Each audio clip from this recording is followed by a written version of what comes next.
All right, everyone, welcome back to the Lost and Found podcast. This is your host, Amanda. We are so excited to be here today. I have an excellent guest. I am so intrigued by her background and her experience, and I can't wait to share all of her stories and expertise with you. We have Donna Dupont on the line. She is the founder and chief strategist at Purple Compass in Canada, where she consults organizational leaders and executives in how to navigate complexity and uncertainty within their prospective industries, while also integrating futures and foresight within the work that they do. She is an award-winning designer and futurist with experience in the fields of healthcare, emergency management, defense, and national security. She is also the host of the Tension podcast, where she interviews other guests who also engage in the tensions and theory and practice of design for security and defense purposes. So, Donna, welcome to the show. I'm so excited to have you here. Thank you, Amanda, for the invitation.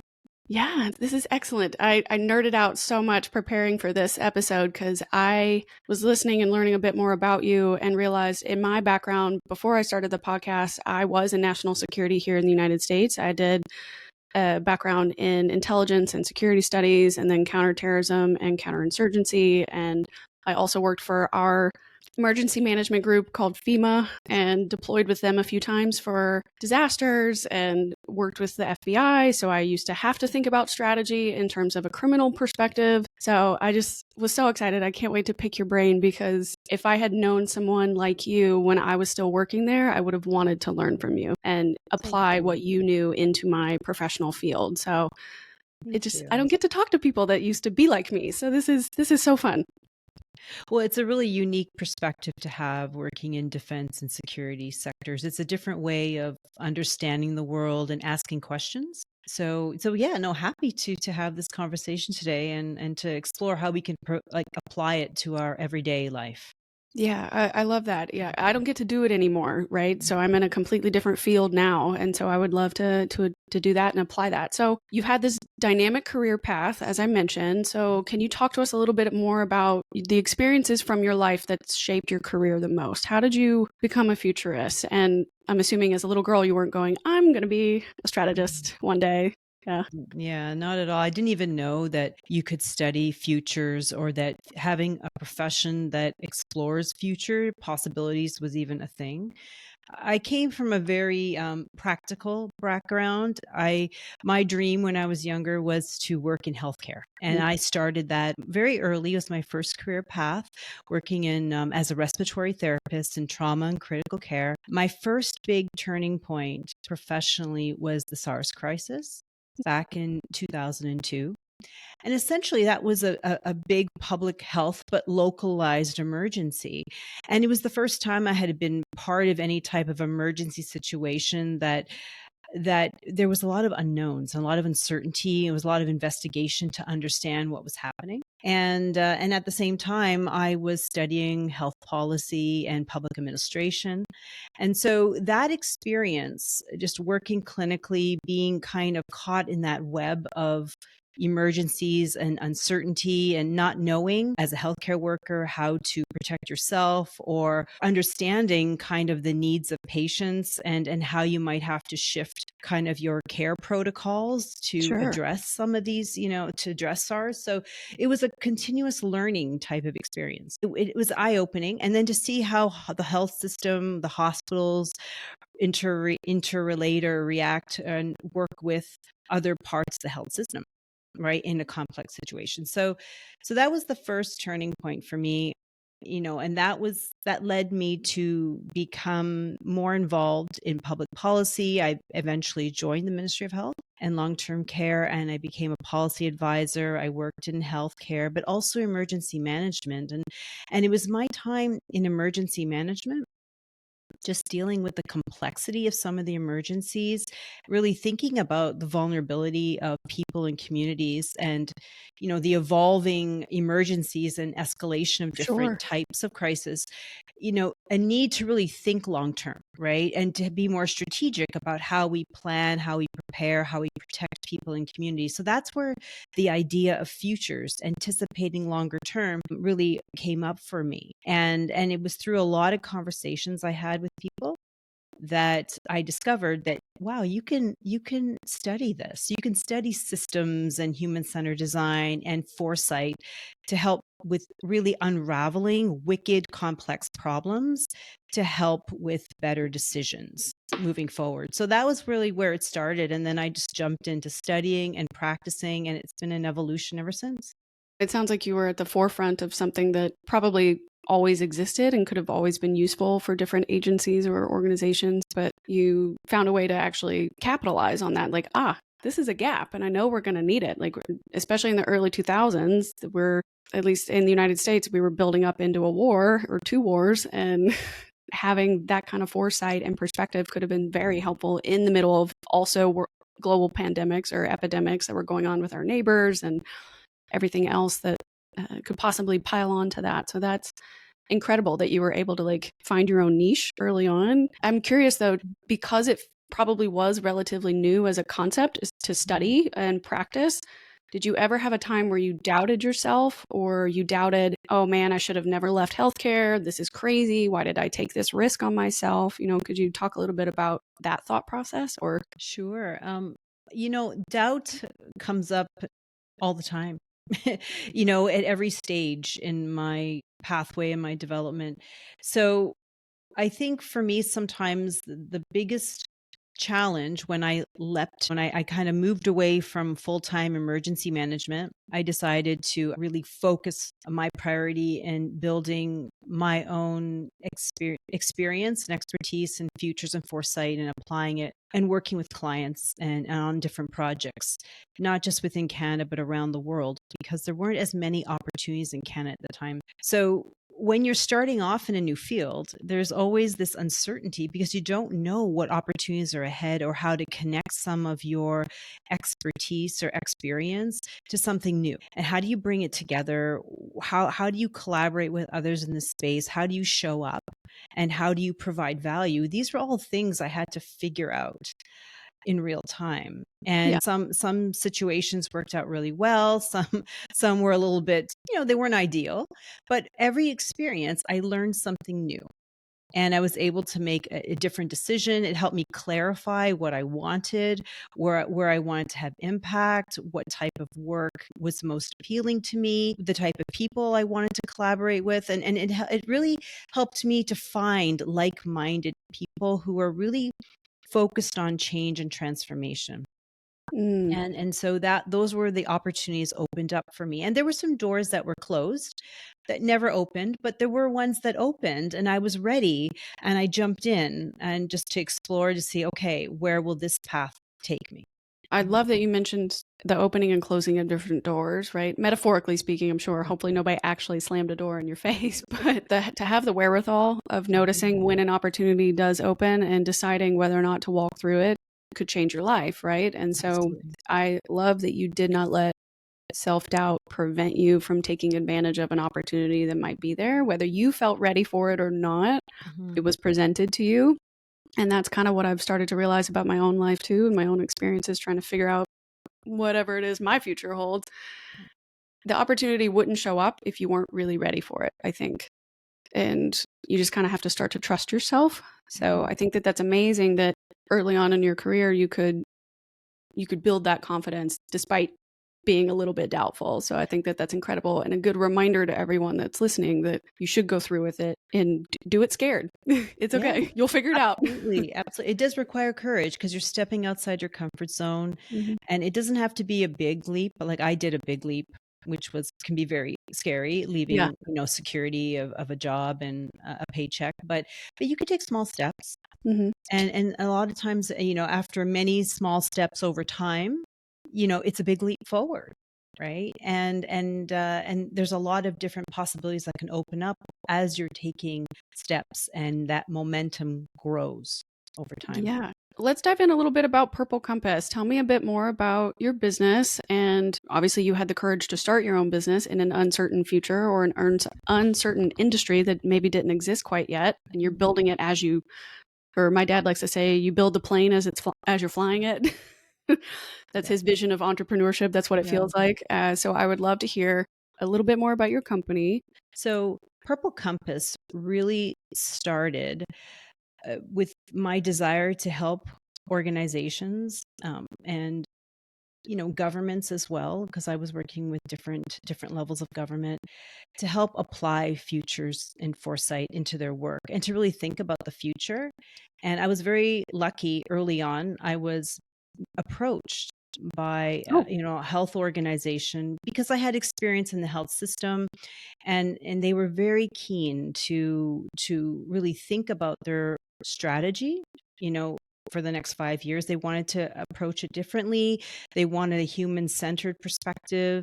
And so I was able to work with the strategy team to embed some of this thinking and these processes into a whole series of different workshops and sessions that help them to come up with new insights for the strategic plan. So that's where it started. And at the same time, I was provided opportunity to collaborate with different defense and security type of organizations that were really focusing on futures and design. So early on, I was getting opportunities, and that was really the origin of Purple Compass, because I didn't think I would start a consultancy right away. yeah. It happened because opportunity was there. And I thought, okay, I'm going to just jump into this, and I'm going to be of service and help those that really want to embed so that they can advance the thinking. Now, over the past 7 years, I've worked with a lot of different organizations and collaborations around the world. Most of it is in health and defense and security, but Yeah. includes like,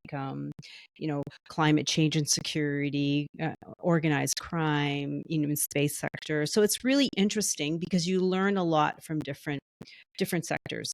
But at the end of the day, what I do is I help leaders to really understand how to use these in a very effective and efficient way to help them with mobilizing different ways of thinking for the future that are Mhm. beyond just your traditional forecasting and planning models, and to really engage with uncertainty. So a lot of times forecasting, we're all about certainty to make decisions, but Right. how do you jump into uncertainty and get into those complex topics? And how do you create a safe space to have those dialogues so that you can come up with new insights that can take you in a very new direction? So that's the idea behind it, is really to work with organizations so that they can prepare and be future ready. I love this. Everything about this. It's exactly what I used to think about all the time when I was working at the Bureau. My first strategic assignment was in Philadelphia. And so I had to learn about the area of responsibility that they had and all the different types of crimes that were going on, and what were the patterns and changes over time that we were seeing, and what did that actually indicate. And you had to brief that out to the senior leadership so that way they could make decisions based on what information we did have. And all of that information was triaged into levels of certainty at that point. Like, I know this for a fact. I saw the criminal do it, that kind of a thing, versus this is what we've seen in the comms, but they're coded, so we don't fully know what it means, And then the other parts were all the assumptions that we were making our decisions off of. Like, be aware that this is a gap that could exist, but we are assuming criminal A is going to still talk to criminal B because of previous experience, or et cetera, so you had to lay that in there when you were providing intelligence to the decision makers. But even then, they would ask you questions and you're kind of like, I can't answer that for you, because it would be unethical for me to sit here and think that I know what somebody's going to do or how this is going to change. And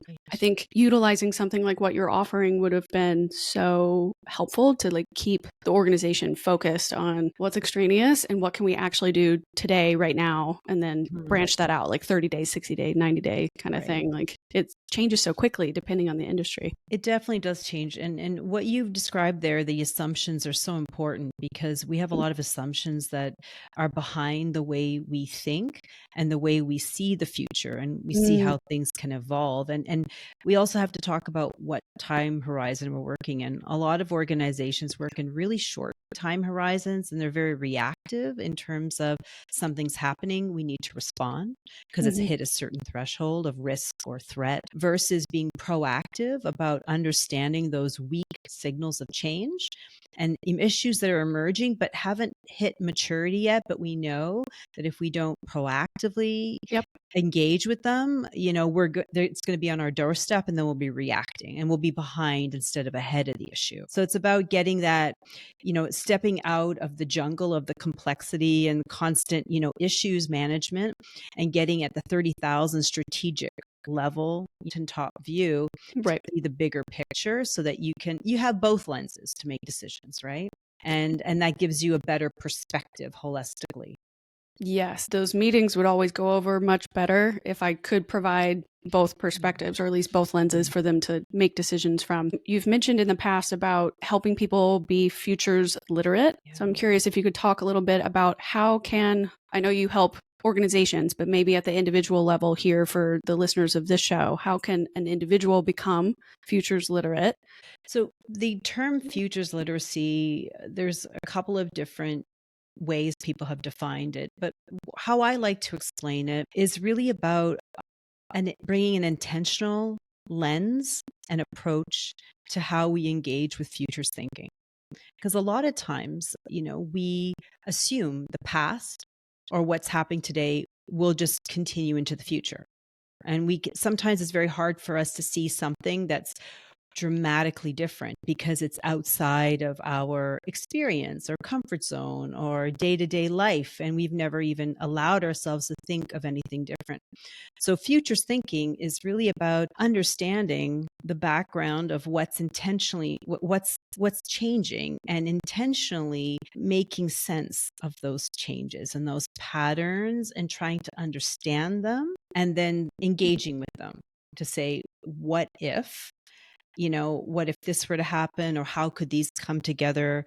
And it allows you to anticipate in a different way, because you're looking at what's emerging, and you may not have a lot of evidence of the threat or risk, but Sure. you can see, based on the evolution of patterns and sense making, and if you use and engage with a lot of experts who understand whatever system you're exploring, they'll be great at telling you those changes and what potentially could happen. Right. And so it allows you to think about it in a different way, but not just from a risk threat perspective, right? Also from an innovator's perspective, in terms of what new opportunities could be on the horizon, and how you can leverage certain tools or different situations to perhaps redesign or deliver a service or a product in a whole different way that can be transformative.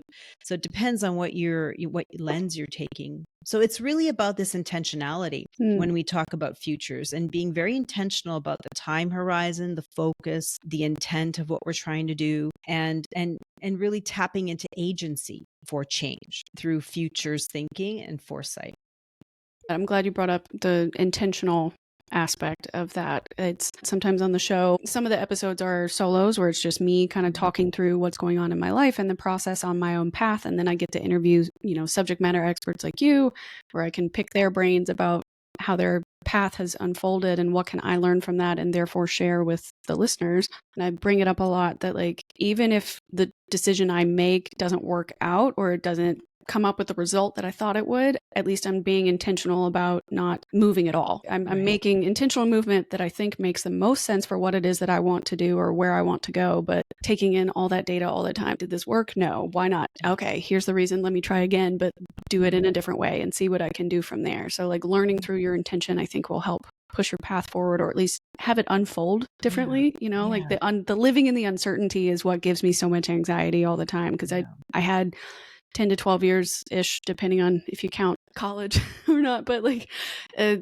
10-ish years of this one career. And I thought I knew everything I was supposed to do. This is my path. This is what I'm good at. This is where it's going to go. And then when I had to pivot, and then my life suddenly opened up with so many opportunities, it became so overwhelming that I at first didn't really know where to go next and what to fall into. So I had to start intentionally picking something, trying it out. Did I like it? Yes or no? Nope. Okay, moving on to the next thing, and slowly figuring it out again. But it's hard to do when you're all alone on your own. Yeah, it's definitely not an easy process, because you're stepping outside your comfort zone. You're in unfamiliar territory. And so that's natural that it's uncomfortable, but what it allows you, as you were saying, you're learning. Even if things don't work out, you're learning. And even like through futures thinking and future scenarios, we're always learning and taking insights to make decisions. So that's the key to this, is you're continuously learning, especially in a really complex and volatile environment that we live in today. You need to continuously learn and unlearn Yeah. and reassess your assumptions, right? And make sure that you're updating your knowledge. And if you don't have that knowledge, maybe you need to collaborate with others who might bring in a different point of view or perspective. Yeah, collaboration I think is absolutely key. How do you personally navigate all this uncertainty right now? You know, that you've got change going on in your own life just because you're professional with your clients and you help them and make sure that they're set up and secure. What do you do when you're not feeling secure or you're feeling uncertain or you're having issues? You know, what are the things that you do to navigate your future? It's funny because my job is to embrace uncertainty and jump into it. And I notice sometimes when I've gotten a lot better, but I certainly don't like uncertainty either. Yeah. Right. And I don't think anybody does. And so for me, I've developed better self-awareness over the years. Mm. And I recognize when I'm in an uncertain situation and when I'm feeling anxious, and how that shifts my emotions and my thinking, because it's all connected, Oh, right? for sure. And there's this narrative that comes up and this story you're telling yourself, like, oh, the economy is not doing very well, maybe it's time to make a pivot to something more secure, or maybe it's time to take this step. And it's coming from a place of fear, because there's a narrative that is looking at calculating the risk and saying, "Ooh, there might be a risk to my safety." So this is something that I think everybody manages, but it's bringing awareness to this dialogue, this narrative, and your emotions. And so when you're feeling anxious, it's a Mhm. good time to pause and just take a step back and just think about, okay, why am I feeling this way? What's going through my mind? What's this narrative? And you might even want to journal it down and just sit with it for a moment or two, or maybe longer, because what you will notice is that when things are driven from fear, you will feel more anxious. But if you can give yourself a moment just to pause and to reflect, you might find the opportunities in that, or you might reframe the way you're seeing it, and it can open up a different way of thinking and maybe resolve or give you new ideas to get through whatever challenge you're facing. So that's what I do. And I have a really strong practice in Mhm. terms of just yoga, meditation, walking in Yeah. nature, listening to music, things that relax my nervous system when I'm feeling tense and unsure, and knowing that I don't need to make a decision right now. And you don't want to make a decision when you're anxious. You maybe give yourself some time and Yeah. make the decision when you're more relaxed and you're able to think clearly about the situation. I love that you're emphasizing not making rash decisions. We got Mm. told that all the time in our training. Like, are you moving? Are you going through a divorce? Are you about to get married? Are you doing all these things? Do not change field offices. Do not attempt to get a new job. Do not attempt to do all these things while we're putting you under stress. You make worse decisions when you're pushed to that limit and you think you're just supposed to push through it, like, oh, I'll get over it, it's a phase, or it's this stress is temporary or whatever. But you end up probably making more mistakes versus when you would take the time to take a step back and take a deep breath. You emphasize that the future isn't about prediction but preparation. What are some common misconceptions people have about their ability to participate with foresight and their own personal agency? When dealing with futures and foresight, a lot of what I focus on is what's changing in the system. So a lot of times, the biggest misconception people have about this is that, you can predict the future, right? And you can predict it long term, right? Yeah. And I see that a lot for those that come from a forecasting mindset. They just want to extend that lens. And so it's a different assumption of the future. It's one where it's this predetermined destiny, right? And there's no agency. It's just all about the future is external and it's going to happen and we don't have any control over it, which is the biggest misunderstanding when it comes to futures, because we do have agency. It may not always feel that way because there are parameters that are driving change that are happening today and will unfold tomorrow. But every decision or lack of a decision we make does shape the future, right? And so that's a very important part of this. So the things that we choose to stay silent on, or the decisions we decide to take on and come together and collectively stand up and say, we want this, those are all factors that shape the future trajectory, right? And that's an important part of the landscape of the future. Yeah, I'm very glad you brought up the misconception of when your world feels uncertain that you've now lost your personal agency to make decisions in that situation. Because I know for me, when I first started to really feel lost, when I didn't have much of an identity anymore, when I changed careers, it was terrifying to realize that I used to be able to make decisions about my life. I used to feel very certain, like I know exactly what to do, and no matter what scenario you throw me in, I can do this, I can perform, I can whatever. But now this new environment that I have, I don't know where I am anymore. I don't know how to make a decision. Don't even know if what I'm doing is the right thing. So I'm so glad that you emphasize that just because things feel unpredictable, or you might have a client that is interested in trying to improve their business and integrate your expertise into their plans, like just because they may be uncertain in the current economic environment or political environment doesn't mean that they can't move forward anyway. It's the exact opposite of your biasy, right? That in fact, because it's so uncertain, no matter what you do, whether you make a decision or not, something's going to happen. So you might as well pick the decision that you think is going to be the best fit for you. So that's great. I'm so glad that you brought that up. Yeah. Because the world is changing, right? It's constantly in the state of change, right? So if we aren't changing with our environment, then we potentially will fall behind. We may not see it today, we may not see it tomorrow, but we might see it over time. So, and even if it's small steps, small choices that we make, that's those count too. Those are really important because those build habits and habits of courage for trying something different and stepping outside our comfort zone.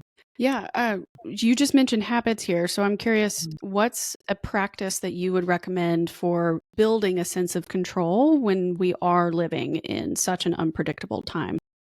Well, I think the first thing I would recommend is don't try to control the external environment because you can't. Yeah, no, sure. You Relinquishing control is still a good have habit. to relinquish control. And it's more of an acceptance that there are factors that you cannot control. And you look for what's within your control of what you can do within, yourself and your own personal boundaries and space.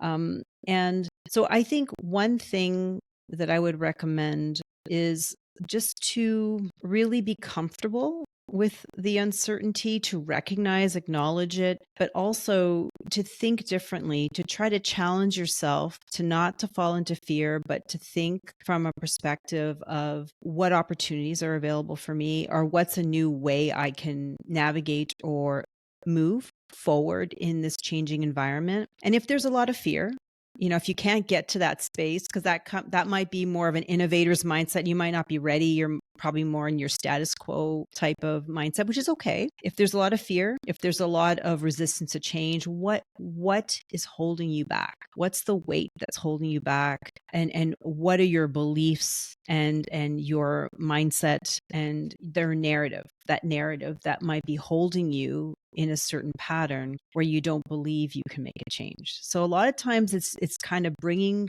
that to the surface, understanding that from a personal perspective, but also from an organizational perspective, right? If you're working in an organization, because there's an organizational narrative and belief and way of seeing the world, but you want to demystify that. You want to bring that to light so that you can reevaluate that. Is that true? And maybe some of these beliefs need to shift. Maybe, I need to think differently. And so it gives you an opportunity. And one really effective way to do that is to journal, so you can write down, because it's a conversation with yourself and it's private, and you can write it down and you can start to unravel your own narrative, your own story, your own roadblocks and challenges, and then pause, reflect, and then maybe come back later to think about how you can move in different ways, right, around that. So it's a process of reflecting and considering, and it's iterative, it's not done once and then it's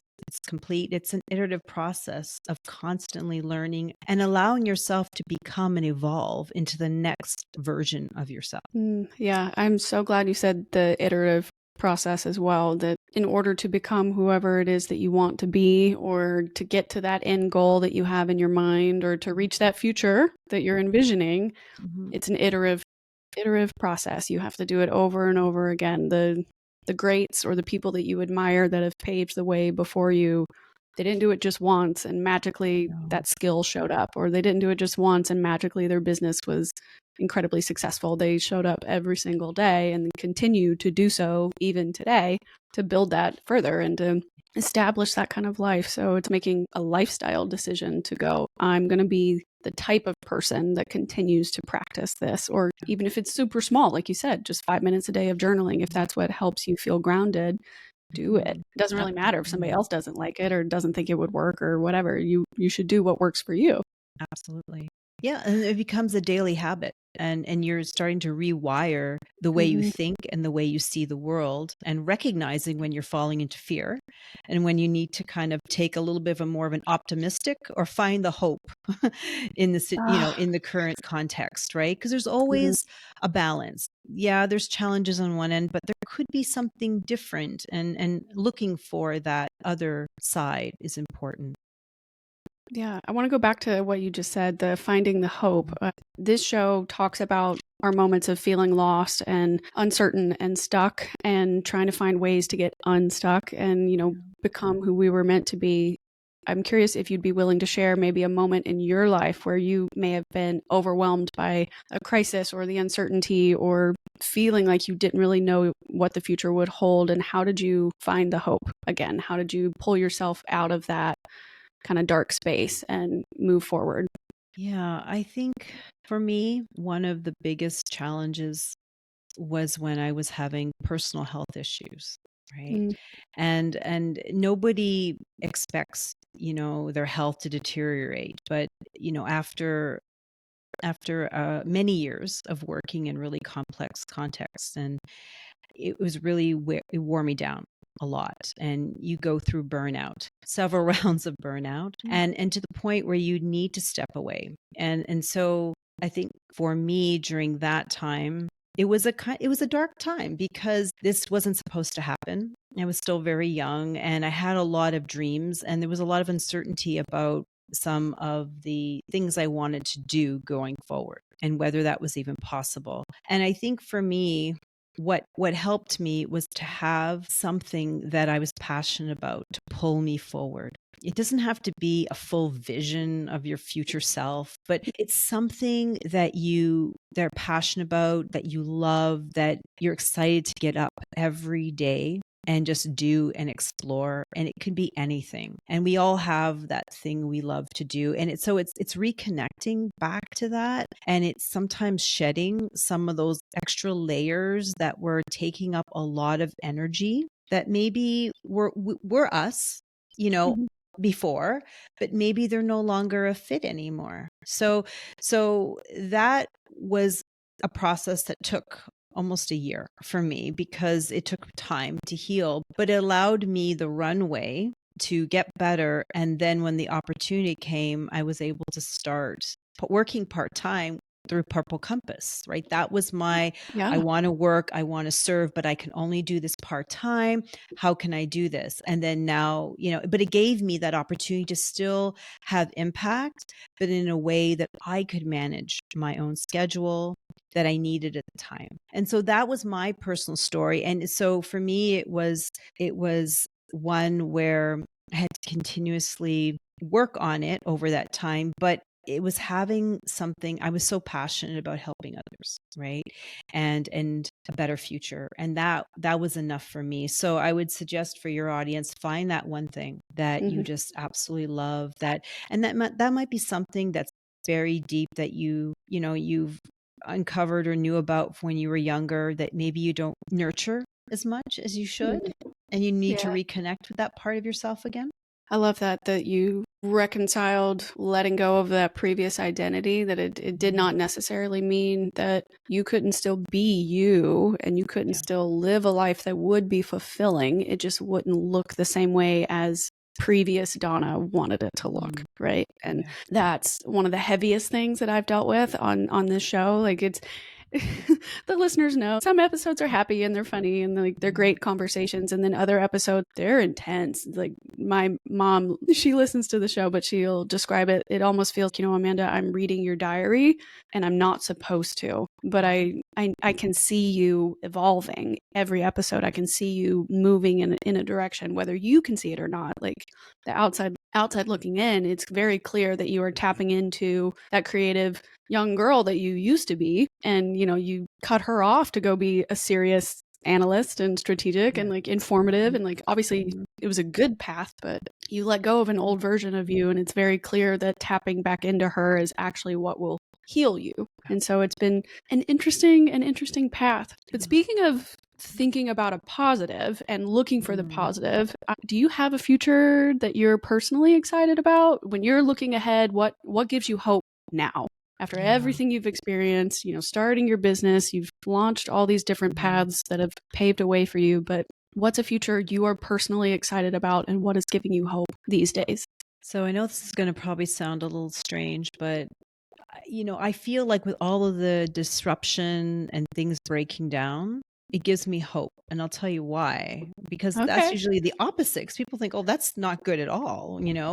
But what happens when things are disrupting, when things are falling away? It creates space for new ideas and a new vision and new ways of being. And so it's part of the pathway to transforming the world, right?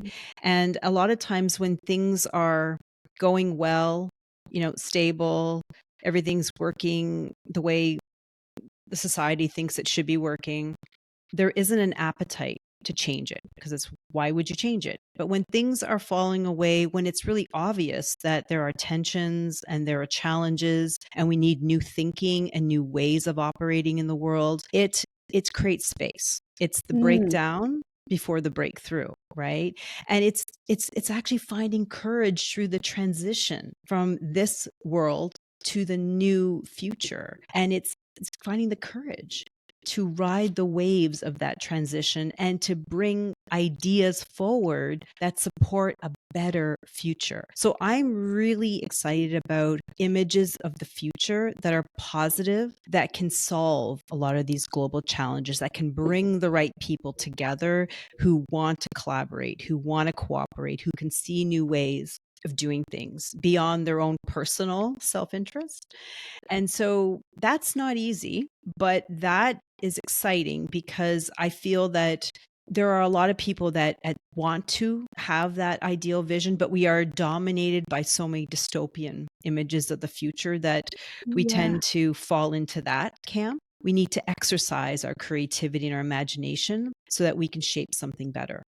I know humans, they have the tendency to look for the negative more quickly than they'll look for the positive. And I'm sure that's evolution based and like survival based. Like, you want to look for what's Absolutely. dangerous so that way you can live. But you can really get bogged down by that. And it's so hard lately, with the rise of social media and AI and globalization and your access to all this information and groups and people and perspectives from all over the world. It's really hard to block out what's noise and what's useful for determining what it is that you can actually do with your life and how to find the sunshine through all the clouds. So I'm glad that you kind of brought that up too, it's some good wisdom to have. I wish I had animation or like clapping sounds. I would have played that through that part of your speech, because Thank you. that's the message that people need to hear and they need to be aware of and not lose sight of when they're living through today's day and age, because you are so right. Looking at it from the positive lens, this breakdown leads us to the breakthrough. We wouldn't be able to build a better life if we didn't tear down what doesn't work. And it's clear that there's a lot of things that don't work in the current society. So That's right. It's up to us to now make better decisions for a better world. And I love that there are people like you that are out there doing the best that they can to bring that forward and, and make sure that others can do so as well and feel confident while they do it too. So I've just got a few like final questions that I usually ask like all of my guests.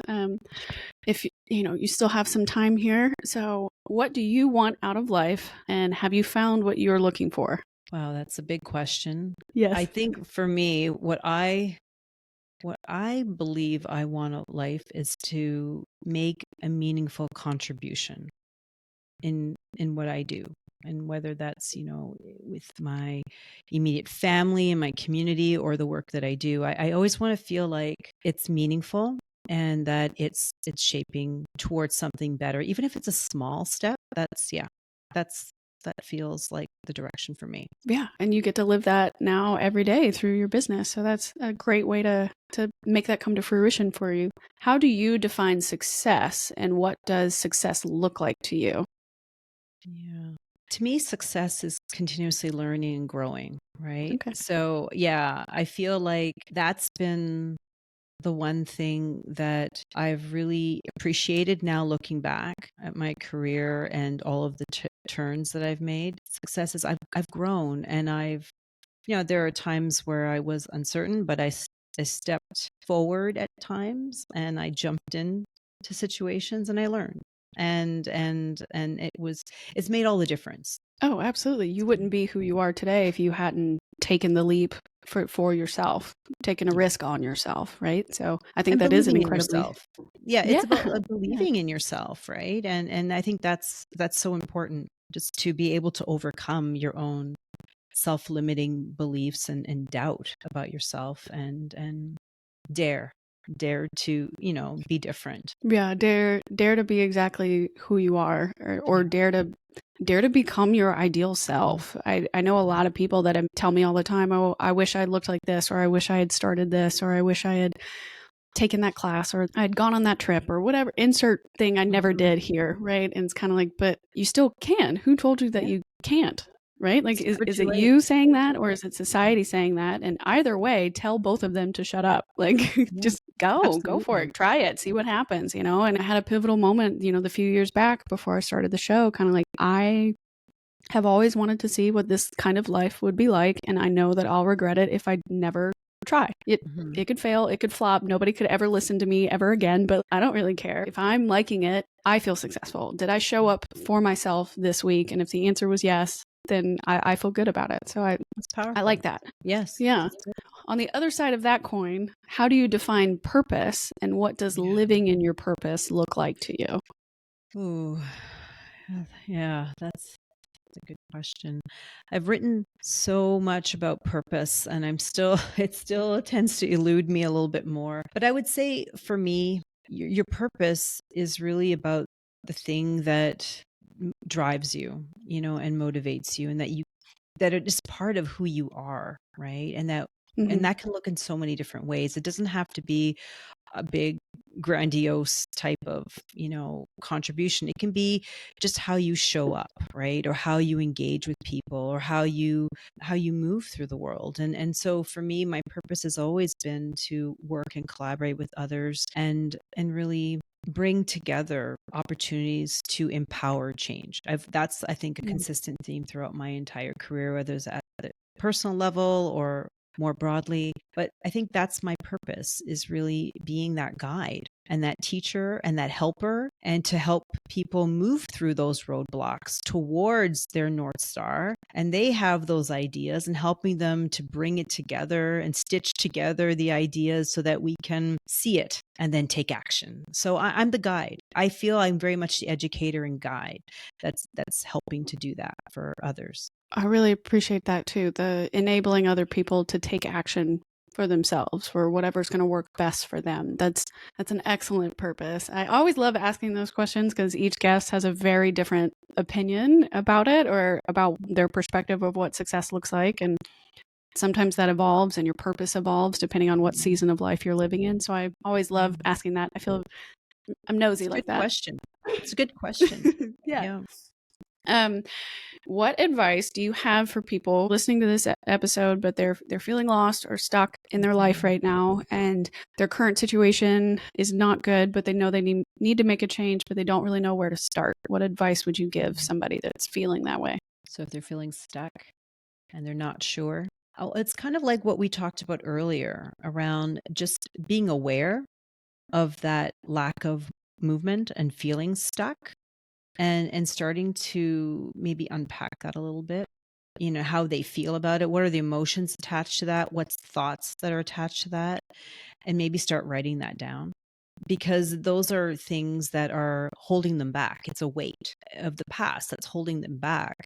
And perhaps they need a counterbalance if they don't have a personal vision or something that excites them to pull them forward. Maybe they need to then work on balancing that, so that this way your vision will pull you forward, and eventually you can drop some of those weights of the past, because maybe they no longer hold true. Maybe they are just an old belief. But as you build your idea of that, what you would like to do or move forward, then you can start to make it real, make it more tangible, and then maybe take a small step towards it. So part of that is just unpacking and bringing awareness to your own narrative, your own personal story, and understanding that, and then with intention saying, what is the first step I can take? Small step towards the vision or the idea I have of my future self, and just do that consistently, and be persevere and dedicate, be very committed to that, for yourself. And you will learn a lot about yourself, and you'll be probably pleasantly surprised on what you notice and what crosses your path. Yeah, no, I like that. I mean, actually, while you were speaking, I kind of envisioned like the funneling down, right? Yeah. Like your initial question, why do I feel this way? Or what am I feeling?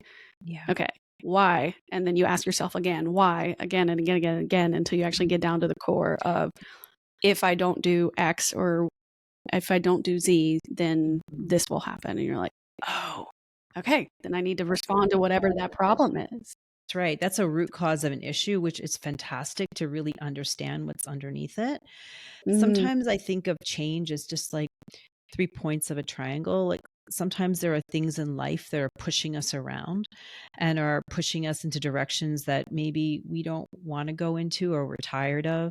And then there are things, like you said, in the past, right, that hold us back. And so a lot of times we could get pushed and then weighed down by the past, and we don't feel we have any energy, or we don't know where to go. And I felt like that at times, for sure, when I didn't have any kind of picture of my future self, even if it's just aspirational and vague. It's okay. mhm. It doesn't have to be a fully complete idea. You can start to just get to know who you are at this stage, and maybe shed some of those layers, and maybe, dodge some of those things that are pushing you around, or maybe remove yourself from those spaces that are no longer good for you, that are, taking your energy away. These are all things you can do. Resetting your boundaries, and then figuring out what's going to pull me forward, and be in a conversation with yourself until you can feel it, and you start Yeah, to connect with a part of you that's really excited again. that's Then motion. Yeah. yes, Mm. finding that feeling. I don't know how else to explain it, but just like what makes you feel lit up Yeah. inside? What makes you Mhm. feel, oh, I want to do that again That's and right. again and again and again. And that's the feeling you have to kind of chase. And it took me a while too. I lost that for sure. And being able to find it again through content creation and the podcasting has been so helpful. And Good. the being willing to really get at that kind of root cause of my feelings was hard. I didn't want to be vulnerable at first. I was so Yeah. scared to tell anybody what I was Mhm. actually thinking or feeling, but letting it go and letting it all out and journaling it, putting it into the show, doing whatever else I needed to do helped the most. And so Yeah. I absolutely love it. You have been a phenomenal guest. I would love to pick your brain all day, just kind of follow you out around. I don't know if you're hiring, but like I might send you my resume and be like, this sounds like the coolest job in the world. You get to help people and help them understand they don't predict the future, but they still have self-agency and control, which is the most difficult thing to realize. But once you get them to have that light bulb moment, I feel like that's so fulfilling as well. So this has been such an honor, Donna. Thank you so much, Amanda. I've really enjoyed our conversation. Your questions were fantastic.